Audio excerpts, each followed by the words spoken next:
Once again, we have gone to the Maine Fiber Frolic at Windsor Fairgrounds in Windsor, Maine. And this year, wasn't terrible weather-wise. So this year we did have a tiny bit of sprinkles on the way up, but when we actually got there was no rain.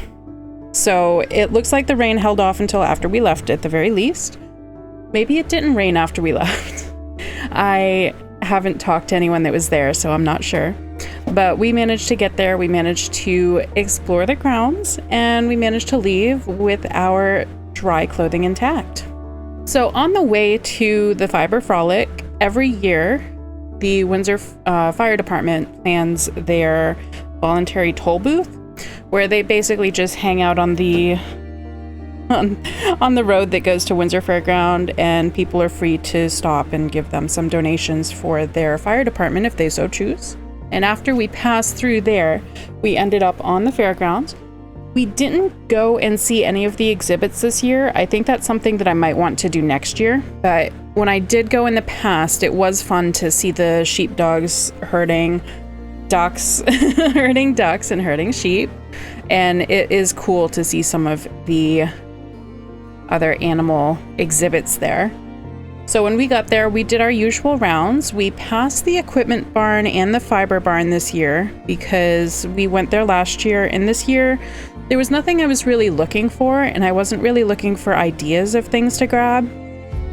So instead of doing the used equipment barn and the fleece barn, we just hopped right into the exhibits and the vendor hall. Or vendor halls.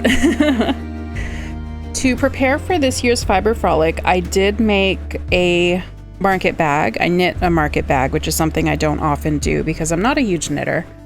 But we knit the market bag, and I really didn't use it because I brought my backup bag with me, and the backup bag held my cameras, and it held my cords, and it held all the business cards that I picked up from various businesses.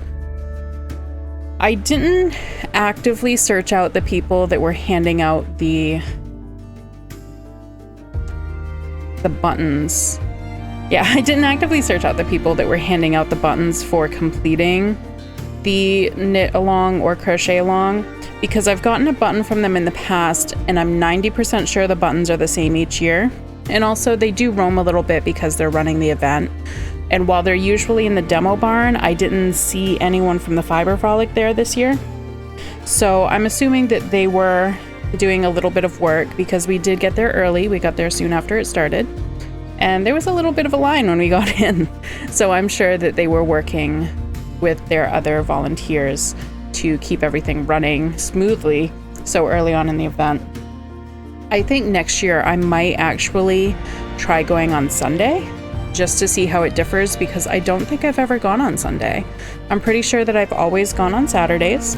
And this year I was very interested in going on Saturday because, of course, I wanted to pick up my yellow and black yarn from Hout Knits out of Brunswick, Maine. And I did. So I went to the booth for Hout Knits of Brunswick, Maine. They're local.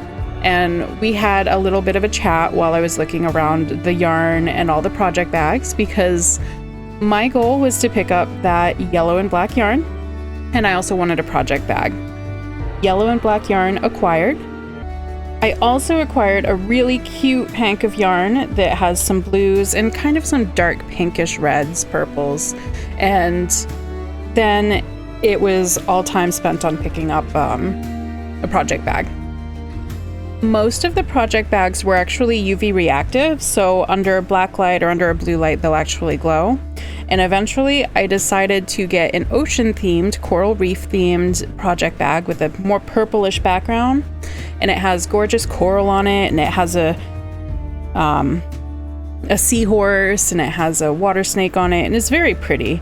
And it really glows under black light, which is awesome. And it's also big enough to hold the cardigan that I'm currently working on, that will hopefully be worked on and finished by the end of the summer. And there were a variety of booths that we were able to look at as we were, exploring. There was a booth of homemade seasonings for jerky, for cooking, things like that. There were, of course, the goat's milk soap people. And we had the basket makers, and we had probably 3 or 4 booths where they were selling plants that you use for making dyes, which are always very cool to look at. I admittedly spent a little less time here this year than I did last year, partly because I was able to move around a little bit more freely because I wasn't under torrential rain. So I was able to finish looking around a lot faster than usual. And this year I did have a goal in mind, so I knew exactly what I wanted to pick up and what for. So this year's Fiber Frolic was short, it was sweet, it was expensive, but I managed to get in and get out with the things that I actually wanted to pick up. I didn't pick up too much extra except that extra hank of yarn. And by the time we were ready to leave, the food vendors were open and we were able to get our usual French fries and crab cakes for the ride home, which was really fun. So a little bit shorter than usual. I think even the Where, What, Why video was longer than this, but it was pretty low-key. There wasn't a lot going on. We didn't hang out and watch the exhibits or the demos this year, which is something I'd like to do next year because I've watched it years and years ago when I first started going, but I haven't really participated in any of the vendors. So I think next year I would like to participate in their Make It With Fiber competition, which is just making things with fiber. And I'd like to, participate a little bit more than just attending, looking at all the vendors, and running away home with my food in tow once everything's over. So luckily, we do have more things that are going to come up in the next few weeks, which are things such as the Maine Yarn Cruise. So we'll have more info on the Maine Yarn Cruise, I think, next week. And that will be a lot of driving. I've started putting together my travel list for the Maine Yarn Cruise, and I think the first day, July 1st, I'm going to be doing about 4 hours of driving so that I can visit 5 or 6 yarn shops, which is going to be a lot. So for now, I'm putting this out. I'm finishing the edits on this. I'm putting it out into the world, and I'm going to start working on some intro to crochet stuff for people that want to learn how to crochet. But that'll be a little bit later. That won't be coming out the same day as this video.